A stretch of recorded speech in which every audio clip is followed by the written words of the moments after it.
Lola, je penserai toujours à toi. Dans le noir, j'ai toujours espoir de te revoir.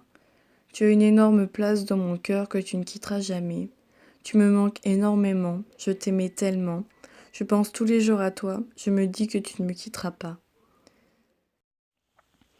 C'est fini, mon petit chat est mort.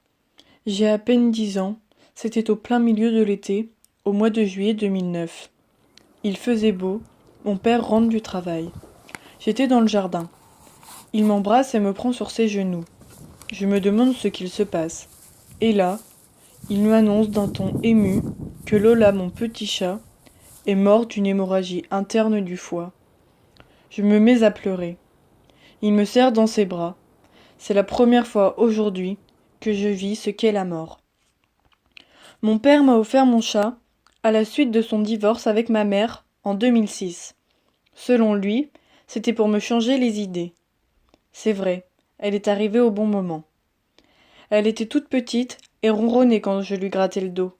C'était un petit chaton, noir et blanc. Elle était marrante. Elle s'allongeait dans les cartons et elle se cachait dans mon cartable.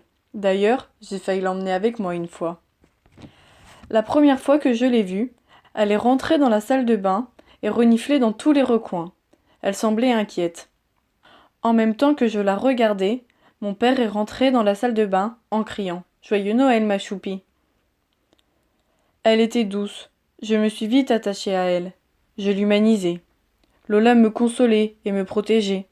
C'était une sorte de bouclier face à la douleur que j'éprouvais de ne plus voir mes parents ensemble. Elle me faisait penser à autre chose. Quelque part, elle recollait les morceaux. Mes parents criaient. Le divorce a duré longtemps. Je me sentais vraiment mal. Ça me brisait le cœur et je pensais que tout était de ma faute. Je pleurais souvent. J'avais du mal à accepter. J'étais perdue et je me sentais vraiment seule. J'étais confrontée à un monde d'adultes alors que je n'avais que 10 ans. J'ai longtemps pleuré quand Lola est morte. Je m'amusais bien avec elle, avant. Je passais de l'angoisse, de la solitude à la sérénité. C'était mon ange, entre deux démons, en quelque sorte. Sa perte est comme un deuxième bouleversement, un second déchirement psychologique. Le retour à la solitude, encore une fois. Ma Lola, tu me manques tellement. Lola, je penserai toujours à toi. Dans le noir, j'ai toujours espoir de te revoir. Tu as une énorme place dans mon cœur que tu ne quitteras jamais. Tu me manques énormément, je t'aimais tellement. Je pense tous les jours à toi, je me dis que tu ne me quitteras pas. Lola.